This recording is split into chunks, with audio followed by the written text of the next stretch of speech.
आज की वीडियो में दिल की दुनिया का ऐसा सफ़र, ऐसी मंजिल मैं आपको समझाने की कोशिश करूंगा। उसको हम डिस्कस करेंगे, उसको समझने की कोशिश करेंगे कि जो मंजिल सिर्फ वो समझ पाएगा जिसके ऊपर बीतती है, या फिर अल्लाह ताला की ज़ात समझ पाएगी। एक ऐसी मंजिल जिस मंजिल के अंदर मैं आपको एक चीज़ बताऊंगा कि इंसान की ज़ात के अंदर कलम भी मौजूद है, लोहे महफूज भी मौजूद है, आलम मिसाल भी मौजूद है, और आलम हिलकत ऑलरेडी इंसान की ज़ात के अंदर एग्जिस्ट करता है। देखो, बात को ज़रा इस तरीके से मैं बयान करूँगा कि मैं कोशिश करूँगा कि आप तक मैं डिलीवर कर पाऊँ, क्योंकि ये इतनी आसानी से इस चीज़ को समझना इतना आसान नहीं है, क्योंकि मैं बात बहुत बड़ी कर रहा हूँ। अल्लाह रब्बुल इज़्ज़त कुरान पाक में फरमाता है ना कि मैंने सबसे पहले कलम को तहलीक किया। तो मैं आपसे बात कर रहा हूँ कि कलम तुम्हारी ज़ात के अंदर है। इस कायनात की सारी तकदीर लोहे महफूज पे लिखी हुई है, तकदीर की किताब। मैं आपसे बात कर रहा हूँ कि वो लोहे महफूज आपकी ज़ात के अंदर है। आलम मिसाल के अंदर एक ऐसा आलम है जो आलम अमर और आलम हिलकत को आपस में जोड़ता है। वो एक सेंटर है जहाँ से आलम हिलकत और आलम अमर के दरमियान एक राब्ता कायम होता है। मैं आपसे कह रहा हूँ कि आलम मिसाल आपके अंदर है, और आलम हिलकत में तो, इस आलम असबाब में तो आप ऑलरेडी जो है वो एग्जिस्ट कर रहे हो, आप अपने आप को, अपने वजूद को देख रहे हो। तो बात शुरू करते हैं बिल्कुल शुरू से मुराद कि जब इस कायनात का सुल्तान अल्लाह रब्बुल इज़्ज़त, उसके अलावा और कुछ भी मौजूद नहीं था, वहां से बात को स्टार्ट करते हैं। अल्लाह रब्बुल इज़्ज़त ने इरादा किया, क्यों ना मैं एक कायनात बनाऊं, क्यों ना मैं पहचानना चाहूं। तो सबसे पहले अल्लाह रब्बुल इज़्ज़त ने कलम को तहलीक किया। कलम लफ्ज़ पर अगर तुम गौर करो तो इसको गौर से देखने के बाद ही एक चीज़ इंसान को समझ आ जाती है कि इसका ताल्लुक इल्म के साथ है। मतलब कलम और इल्म एक दूसरे से वाबस्ता है। कलम से मुराद ही इल्म है। कलम अपने आप के अंदर एक ऐसी ज़ात है जिसके अंदर इस कायनात का सारा नॉलेज, सारा शऊर, सारा इल्म पोशीदा था। यानी वो एक ऐसा नूर था, वो एक ऐसी ज़ात थी जो सब कुछ जानता था, लेकिन वो आश्कार नहीं था। वो एक सच था, वो एक हक था, जिसे मालूमात इलाहिया कहते हैं। यानी अल्लाह ताला की ज़ात अपने नॉलेज में सब कुछ ये जानती थी कि ये सब कुछ होगा। यानी अल्लाह रब्बुल इज़्ज़त को इस बात का भी इल्म है कि आज के रोज बैठ के मैं वीडियो करूंगा और आप सुन रहे होंगे। ये अल्लाह रब्बुल इज़्ज़त तब से जानता है जब से रब ताला की ज़ात एग्जिस्ट करती है। तो अल्लाह ताला की ज़ात ने अपने इल्म से कलम को तहलीक किया, और कलम की खूबी यह कि उसके बाद वो सारे का सारा नॉलेज मौजूद था। यानी इस कायनात का सारा नॉलेज अल्लाह ताला की ज़ात ने उसको दिया। ये पहला स्टेप था जो कुरान हमें बताता है ना कि अल्लाह रब्बुल इज़्ज़त ने सबसे पहले कलम को तहलीक किया। उसके बाद दूसरा स्टेप क्या है? दूसरे स्टेप में अब कलम को कहीं पर आश्कार होना था। यानी वो जो नॉलेज उसके अंदर पोशीदा था, वो जो शऊर उसके अंदर पोशीदा था, उसको कहीं पर आश्कार होना है। तो अल्लाह ताला की ज़ात ने तख्ती बनाई, लोह के ऊपर कलम ने सब कुछ तहरीर कर दिया, शुरू से लेकर आखिर तक, और इम्कानात भी। एक एक चीज वहां पर दर्ज है, जिसे हम तकदीर की किताब कहते हैं। तो दूसरे स्टेप में जो कलम है उसने अपने आप को आश्कार किया लोह के ऊपर, वो लोहे महफूज हो गया जहां पर सब कुछ तहरीर है। उसके बाद तीसरा आलम क्या है? आलम मिसाल। यानी पहला आलम है कलम का, दूसरा आलम है लोहे महफूज का, उसके बाद एक तीसरा आलम है जहां पर जाकर आलम ख्याल जिसे बोलते हैं, आलम मिसाल जिसे बोलते हैं, आलम मलकूत जिसे बोलते हैं, जहां पर जाकर चीजें सूरत लेती हैं, एक तसव्वुर कायम होता है, एक तस्वीर कायम होती है। यानी कलम के अंदर तहरीर मौजूद नहीं थी, वो लिखा हुआ नहीं था, वो एक सच, एक नूर की सूरत थी। उसके बाद दूसरी सूरत आई जहां पर वो लिखा गया, जहां पर वो इसम की शक्ल में उतरा। कोई भी चीज है वो इसम की सूरत में लोहे महफूज में तहरीर हो गई। अब तीसरा आलम है आलम महफूज, जहां पर वो वाले इसम एक सूरत में डले। जिस्म नहीं था, सिर्फ एक सूरत थी, एक जलावे की तरह, एक साये की तरह, जिसको छुआ नहीं जा सकता, जिसको पकड़ा नहीं जा सकता, सिर्फ देखा जा सकता है, विजुलाइज किया जा सकता है, तसव्वुर में लाया जा सकता है। तो ये वो आलम है जो लोहे महफूज और कलम के जो आलम अमर है उसको एक सूरत में डालता है। उसके बाद चौथा आलम आता है आलम हिलक, आलम असबाब, आलम हिलकत, आलम दुनिया, आलम नासूद। यानी जिस दुनिया में हम एग्जिस्ट करते हैं, यहां पर आकर एक वजूद चीज ले लेती है। तो बात की समझ आई है आपको? सच क्या है? वो इल्म, यानी कलम। उसने तहरीर ली, यानी इसम की सूरत में जब उसने एक शेप ली तो वो लोहे महफूज। उसके बाद एक सूरत बनी आलम मिसाल, आलम तसव्वुर, आलम ख्याल के अंदर। उसके बाद इसने एक जिस्म लिया, यानी इस आलम जहान के अंदर, आलम हिलकत के अंदर। तो बात आपको समझ आ रही है। लेकिन मैंने आपसे बोला है कि ये चारों आलम आपकी ज़ात के अंदर मौजूद हैं। चारों के चारों आलम। कैसे, मेरी बात को जरा तवज्जो से गौर से सुनना, बहुत ही इंटरेस्टिंग चीज है। देखो, अगर मैं आपसे बोलूं कि कोई भी चीज खलक करो, प्रोसेस तो आपने सुन लिया ना चार आलमों का। अगर मैं आपसे बोलूं अभी बैठ के कि कोई भी चीज आप खलक करो, कोई नया काम करो, कोई तहलीक करो, मतलब क्या है कि एक पेन लो, उस पेन से एक कागज लो, उसके ऊपर एक नाम लिखो, अपना नाम, अल्लाह ताला की जात का नाम लिखो, इसमें अल्लाह जात लिखो। तो ये क्या आप करोगे, एक तहलीक होनी है। यानी आपने पेन उठाया, पेन उठाकर आपने वहां पर लिख दिया, ठीक है। जब आपने लिखा तो क्या हुआ, ये आलमे हिलकत के अंदर एक चीज तहलीक हुई, एक जिस्म तहलीक हुआ आलमे असबाब के अंदर।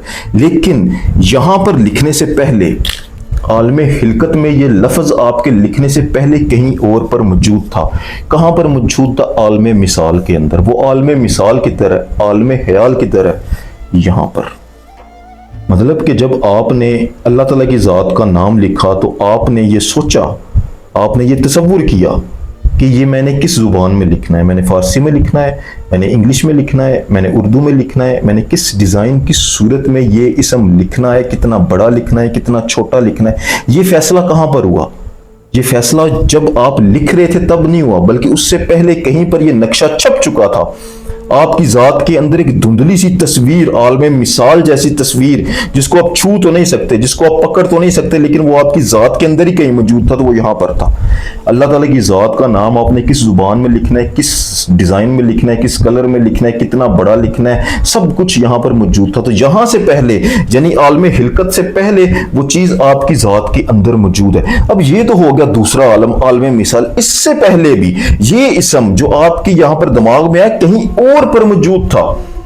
मतलब क्या है, बात को जरा गौर से सुनना, समझने की कोशिश करना कि अगर कोई बंदा आपसे आके बोले कि अस्सलाम वालेकुम, तो आप क्या उसको सोचकर जवाब दोगे? यानी आलमे ख्याल के अंदर एक नक्शा बनाओगे कि वालेकुम अस्सलाम कह के मैंने उसको जवाब देना? नहीं, बगैर सोचे समझे, बगैर आलमे जो ख्याल है इसका इस्तेमाल किए डायरेक्ट कोई चीज खलक होगी, यानी अंदर से कहीं से उठेगा। या फिर आपसे कोई बोले आकर, मैं आपसे बोलूं आकर के आप फिजिक्स का कोई पेचीदा सा फार्मूला सुनाओ, तो उसके लिए आपको क्या करना होगा? उसके लिए आपको यहां पर कैलकुलेशन करनी पड़ेगी। कैलकुलेशन अगर करनी पड़ रही है तो वो चीज आलमे मिसाल के अंदर है, आलमे खलक के अंदर है। लेकिन इंसान के अंदर बहुत चीजें ऐसी होती हैं जो डायरेक्ट नीचे से उठ रही हैं। जैसे वालेकुम अस्सलाम कहने के लिए आपको जरा बराबर भी सोचना नहीं पड़ा, यहां पर फिक्स वो पहले से ही था। मतलब कि अल्लाह ताला की जात का जब आपने नाम लिखा, अल्लाह ताला की जात का नाम लिखा, आपने पेन उठाया, लिख दिया आलमे हिलकत के अंदर, यहां पर उसका नक्शा बना, यहां पर वो तहरीर हुआ। लेकिन यहां पर तहरीर करने के लिए आपको जोर नहीं लगा, इसका मुराद है कि वो कहीं और से निकल आया। तो वो आपकी जात के अंदर छपा हुआ था। जहां पर वो छपा हुआ था वहां पर वो महफूज है, जिसे लोहे महफूज कहते हैं, जिसे दिल की दुनिया कहते हैं, जिसे रूह का इल्म कहते हैं। यानी आपकी रूह ऑलरेडी ये जानती थी कि इसमें अल्लाह जात मैंने कैसे लिखना है, वालेकुम अस्सलाम मैंने कैसे कहना है। लेकिन जब कोई नई चीज होगी ना, उसके लिए आलमे ख्याल के अंदर कैलकुलेशन होगी। लेकिन आलमे ख्याल में कैलकुलेशन से पहले ही अगर कहीं पर चीज मौजूद है तो वो लोहे महफूज है। लोहे महफूज के अंदर वो चीज मौजूद। बात की आपको समझ आ रही है ना? मैं क्या आपको समझाने की कोशिश कर रहा हूं कि जब इंसान किसी चीज का जवाब ऐसे दे कि यहां पर कैलकुलेशन नहीं होती, डायरेक्ट अंदर से चीज उठती है, इंसान के कॉन्सेप्ट क्लियर होते हैं, इंसान को पता होता है कि ये ऐसे ही होगा, इसका जवाब यही बनता है, बगैर सोचे बगैर समझे आप डायरेक्ट जवाब दे रहे हो। तो वो आपके अंदर चीज महफूज है, जिसे फकीर लोहे महफूज कहते हैं, यानी दिल का इल्म कहते हैं, और ये आपकी रूह का इल्म होता है। बात को समझे कि तीसरी चीज यहां से निकली। अब चौथा आलम कौन सा होगा? चौथा आलम यहां से भी डीपर है। अगर आप कहीं पर ऐसी जगह पर मौजूद होते हो जहां पर बिल्कुल अंधेरा हो जाए, गुप्त अंधेरा हो जाए, सहरा हो, जंगल हो, कुछ भी आपको दिखाई ना दे, वहां पर आपको अकेला छोड़ दिया जाए, ना कुछ दिखाई दे रहा है, ना कुछ समझ आ रहा है, तो इंसान अपने अंदर मौजूद लाइट से गाइडेंस लेता है। एक सेकंड से पहले इंसान गाइडेंस लेता है, इंसान रास्ते तलाश करना शुरू कर देता है, इंसान गहरे अंधेरे में जो है ना वो खतरे को भांपना शुरू कर देता है। इंसान को पता चल जाता है कहीं से कोई खतरा आ रहा है, तो वो खतरा जो इंसान भांपता है ना, वो आपकी जात के अंदर कहीं से उठता है बगैर देखे। बहुत औक़ात ऐसा होता है कि आपको ऐसा महसूस होता है कि इस बंदे के साथ अगर मैं आगे चलूंगा, दोस्ती करूंगा तो मेरा नुकसान हो जाएगा, ये बंदा ठीक नहीं है। अंदर से आपको आवाज आती है, हालांकि उसने आपका कुछ भी नहीं बिगाड़ा होता। वो जो अंदर से निकल के आवाज आ रही है, वो कहां से आ रही है? वो डायरेक्ट नीचे से ऊपर आ रही है। मतलब कि आप खतरे को भांप रहे हो, खतरे को आप भांप रहे हो तो कहां से भांप रहे हो? डायरेक्ट सच आपकी जात के अंदर मौजूद है, वो आपकी रूह का इल्म है, वो आपकी रूह की कॉन्शियसनेस है। एक और मिसाल से इसे समझते हैं कि आप कभी कभी बैठे होते हो तो आपको ऐसा लगता है कि मुझे कोई घूर रहा है, मेरी तरफ कोई देख रहा है। वो कहां से आपको इल्म होता है? वो आप मुड़ के उसकी जानिब देखते हो, वो बंदा आपको देख भी रहा होता है। वो आपकी जात के अंदर एक हकीकत मौजूद है, वो आपकी जात के अंदर एक सच मौजूद है, एक पावर मौजूद है। वही वो इल्म है, वही वो लाइट है, वही वो नूर है जो खालिक ने आपकी सोल को अता की। तो वो वाली हकीकत भी इंसान की जात के अंदर मौजूद है। यानी जब कभी भी आप कोई भी अमल करते हो, कुछ भी आप करते हो, तो वो नीचे से ऊपर की जानिब आता है। पहले वो आपकी जात के अंदर मौजूद रोशनी से लोहे महफूज तक आता है, यानी आपके दिल की दुनिया में उसका कॉन्सेप्ट क्लियर होता है, जहां पर सिर्फ एक सूरत लेता है। उसके बाद नक्शा यहां पर आकर छपता है, यानी आलमे मिसाल के अंदर, आलमे मिसाल के अंदर नक्शा छपने के बाद वो डायरेक्टली कागज पर इसमें अल्लाह की सूरत में आपने हलक कर दिया। तो कलम भी आपकी जात के अंदर है, लो भी आपकी जात के अंदर है, आलमे मिसाल भी आपकी जात के अंदर है, और तहरीर भी आप ही कर रहे हो। ये सारे का सारा नॉलेज अल्लाह ताला की जात ने आपको दे करके रखा हुआ है। तो जब कभी भी, मैंने वीडियो के टाइटल में लिखा हुआ है कि जब कभी भी इंसान को अल्लाह ताला की जात ये डीप कॉन्शियसनेस अता करती है ना, इतनी गहराई में अल्लाह का वली आपको लेकर चला जाता है, एक चोजन सोलो आपको लेकर चला जाती है, तो आपकी जात को कोई दूसरा समझ ही नहीं पाएगा। कोई दूसरे को इस बात का अंदाजा भी नहीं होगा कि आप नॉलेज कहां से ले रहे हो। आप डायरेक्ट अपने सच से चीजों को परख रहे होगे, आप डायरेक्ट अपने सच से चीजों को जान रहे होगे। इसकी निशानियां क्या होगी कि देखो, आपको डायरेक्ट जो इल्म हासिल होगा ना, वो आपकी जात के अंदर मौजूद हक से होगा।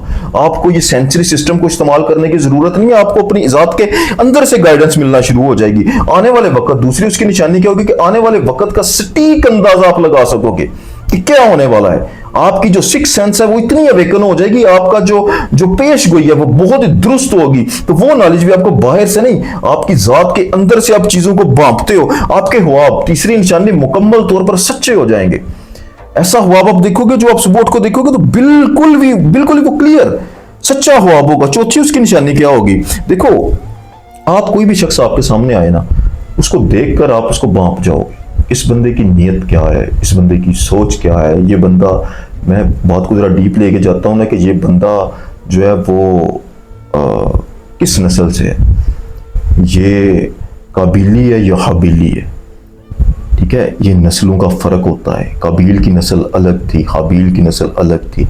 उन दोनों के जो स्टेटस है उनके अलग अलग होंगे। ये दो अलग अलग दोनों हैं।